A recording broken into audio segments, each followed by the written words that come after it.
हम बिल्कुल आर पार कर देना चाहेंगे। धुआं धुआं कर दिया जाएगा तो हम बिल्कुल जाएंगे। हम लोग हथियार उठाने के लिए भी तैयार हैं। एकदम तैयार है, पूरा पैक है। कारगिल का युद्ध हुआ था, उसमें भी हम लोग शामिल थे। 15 से 20 आतंकवादी हमारे सामने ढेर हुए। नमस्कार, मैं हूं इरफान रिजवी और आप देख रहे हैं हमरा बिहार। पूरे देश भर में युद्ध का सायरन बज चुका है और पाकिस्तान द्वारा पोषित आतंकवादियों का कमर तोड़ने के लिए भारतीय फौज ने भी कमर कस लिया है। बॉर्डर से लगे तमाम इलाकों में जमीन से लेकर आसमान तक धुआं धुआं छाया हुआ है और इस वक्त हमारी मौजूदगी उन सैनिकों के बीच है जो कभी बॉर्डर पर अपने देश के खातिर लड़ा करते थे। ये तमाम तर वो फौजी लोग हैं जो कभी देश के लिए जो है बॉर्डर पर युद्ध कर चुके हैं। हम सीधे बातचीत करते हैं। क्या शुभ नाम हुआ सर आपका? सूबेदार कृष्णा सिंह। सूबेदार जी, ये बताइए कि जिस तरीके से अभी युद्ध की स्थिति भारत और पाकिस्तान के बीच जो है वो बन रही है, क्या लगता है कि ये कोई बड़ा युद्ध हो सकता है हिंदुस्तान पाकिस्तान के बीच? हाँ, बड़ा युद्ध तो हो ही सकता है जी। किस तरीके का जो है संकेत मिल रहा है, किस तरीके का युद्ध हो सकता है? युद्ध बढ़ भी सकता है, कारण कि पाकिस्तान का मुंह तोड़ जवाब हम लोग देने के लिए तैयार है। देश की सेना भी तैयार है। देश का एक एक भूतपूर्व सैनिक या सैनिक सारे आदमी इसमें अपना योगदान देने के लिए तैयार हैं और योगदान दे रहे हैं और पाकिस्तान का मुंह तोड़ जवाब दिया जा रहा है और देश मुंह तोड़ जवाब देगा भी। देखिए, जिस तरीके से अभी देखा जा रहा है कि एक के बाद एक पाकिस्तान ड्रोन हमले कर रहा है, सीज फायर का उल्लंघन शुरू से ही पाकिस्तान करता रहा है, ऐसे में क्या लगता है भारत और पाकिस्तान का जो फौज है उसमें क्या अंतर जो है आपको देख रहा है, क्या अंतर देखने को मिल रहा है? पाकिस्तान की जो फौज है आमतौर पर उग्रवादियों के साथ मिला हुआ है, घुसपैठ का काम करता है, धोखेबाजी का काम करता है, नुक छिप कर गोला चलाना, नुक छिप कर देश में घुसना, जो भी काम करता है वो नुका छिपी का काम करता है। जी हाँ, और उसका मुंह तोड़ जवाब पहले भी दिया गया है और अभी जो उसका करामात है उसका मुंह तोड़ जवाब देश दे रहा है और जवाब इससे भी भयंकर उसको मिलेगा जो जिंदगी उसको याद आ जाएगी। जिस तरीके से पहलगाम में हमला हुआ, हमला के दौरान हिंदू मुस्लिम का बीज बोया गया, ऐसे में आप फौजी क्या संदेश देना चाहेंगे? उनका मेन मुद्दा था कि हिंदू मुस्लिम करे और इसका फायदा हम उठा ले और यहाँ के पॉलिटिक्स में दूसरे ढंग की बीज बो दिया जाए जिससे उनके जो अपना आपसी सहमति है वो न बन पाए। मेन उद्देश्य उनका वही था। न यहाँ के मुसलमान गड़बड़ थे न हिंदू गड़बड़ थे, उकसावे में उसने काम किया जो कि हिंदुस्तान खुद अपने पॉलिटिक्स में फंस जाए और हिंदुस्तान हिंदू मुस्लिम कर ले, आपस में लड़ ले। गृह युद्ध की साजिश जो एक तरह से पाकिस्तान के द्वारा रची गई। जी बिल्कुल, लड़ते रहे, आपस में लड़े। यहाँ के लोगों ने उसको नाकाम कर दिया। हाँ, यहाँ के लोगों ने और जो हमारी सेना है उसमें कोई हिंदू मुस्लिम का कोई ये नहीं, हम सब एक हैं, हम भारतवासी एक हैं और भाई भाई हैं। हमें किसी देश के सामने अभी चुनौती क्या है? देश के पास बड़ी चुनौतियाँ जैसे एयर अटैक हुआ, सेना नीचे से कवरिंग फायर करता है, आतंकवाद को खत्म करना है और देश को आगे बढ़ाना है। देश के सामने अभी सबसे बड़ी चुनौती क्या है आप फौजियों के लिए? हम फौजियों के लिए देश के सामने आतंकवाद सबसे बड़ी चुनौती है। यदि ऐसा मौका मिले तो हम कोशिश करेंगे कि आतंकवाद को जड़ से मिटा दें, आतंकवाद के पालने वाले को ही निस्तनाबूद कर दें ताकि वो फिर दोबारा कोशिश न करें कि हम आतंकवादियों को शरण दें और आतंकवादियों को कुछ ऐसा माने उकसावे कि वो आगे जा करके कुछ करें। तो हम ऐसा चाहेंगे कि आतंकवाद को जड़ से मिटा दिया जाए। इस बार आर पार, बिल्कुल आर पार।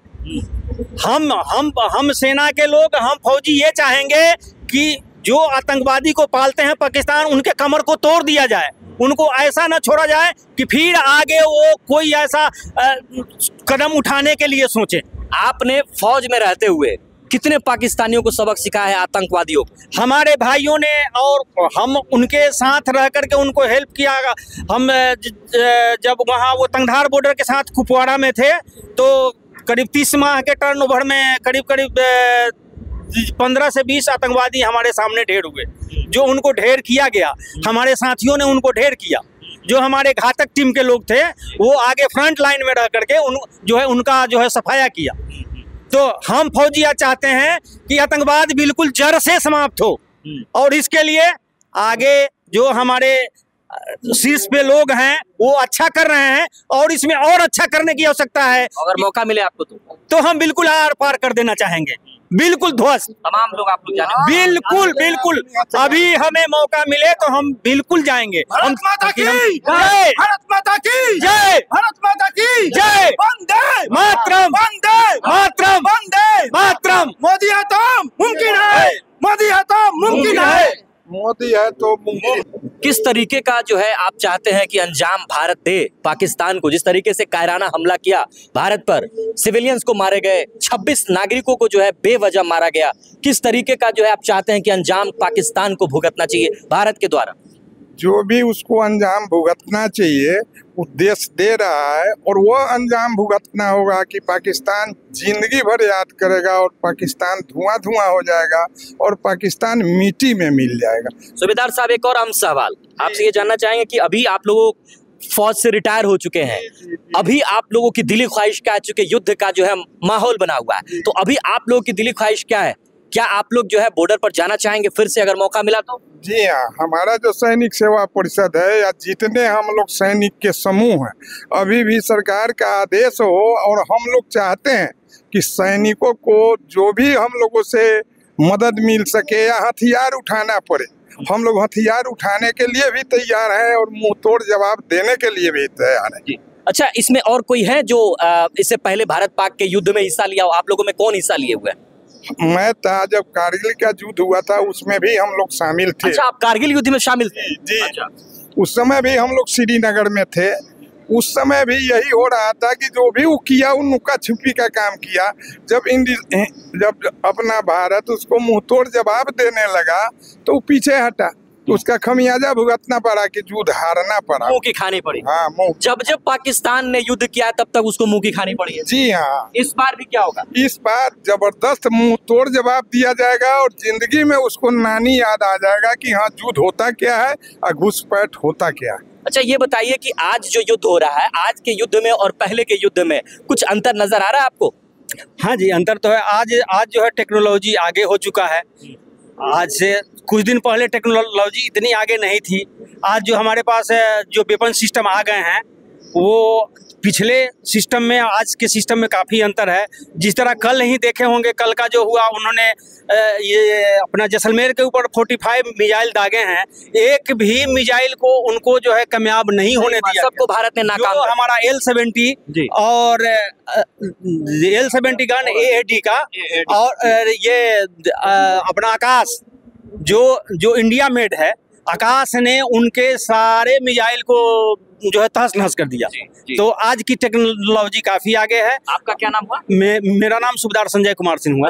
अच्छा, ये बताइए कि जिस तरीके से अभी हमले किए जा रहे हैं लगातार, तो आपके हिसाब से युद्ध जीतने के लिए सबसे अहम जरूरी क्या चीज है? अहम जरूरी है हम लोगों को सब पूरे देश को मिल करके उसका जवाब देना चाहिए, और दे भी रहा है। पाकिस्तान को एक बार ध्वस्त कर दिया जाए। जी। जो फिर पाकिस्तान को किस स्थिति में आप देखना चाहते हैं? ध्वस्त कर देना चाहिए उसको एक बार। अच्छा, क्या शुभ नाम हुआ आपका? वीरेंद्र कुमार सिंह। युद्ध जीतने के लिए हथियार, रणनीति या सैनिकों की जरूरत पड़ेगी, आप बताइए। जरूर। युद्ध जीतने के लिए क्या किस चीज की आवश्यकता है अभी? हथियार, सैनिक हथियार, किस चीज की? हथियार, आत्मबल। हमारे देश का जो नेता है उसका भी आत्मबल, मनोबल बहुत ऊंचा है। हम चाह रहे हैं कि जिस तरह से पूर्वी पाकिस्तान खत्म हो गया, ये भी पाकिस्तान खत्म हो जाना चाहिए। क्या शुभ नाम हुआ आपका? राम इकबाल। क्या जरूरी है अभी इस टाइम जो युद्ध हो रहा है, इस टाइम सबसे अहम जरूरी क्या है? देश में एकता की। देश में एकता होना चाहिए, और मनोबल, हर एक सैनिक का मनोबल ऊंचा है कि हम पाकिस्तान को घुटने पर लाकर रखेंगे। अगर अभी आप बॉर्डर पे होते तो क्या करते? आज हम होते तो जो आज के सैनिक कर रहा है वही हम करने के लिए उत्सुक होते। किस तरीके से जो है फौजी अभी काम कर रहे हैं? फौजी हौसला से लड़ता है, हिम्मत से, जज्बा से। 1971 के युद्ध में भारत की जीत का जो है श्रेय किसको मानते हैं आप? उस समय भी सैनिक का ही था, खास करके जो अपने नेता लोग थे एक थे और उनका पॉलिटिक्स अच्छा था। हाँ, जब भी 1971 युद्ध का कारण क्या था? उस समय भी पाकिस्तान का जो था बांग्लादेश में ज्यादा अनर्थ कर रहा था।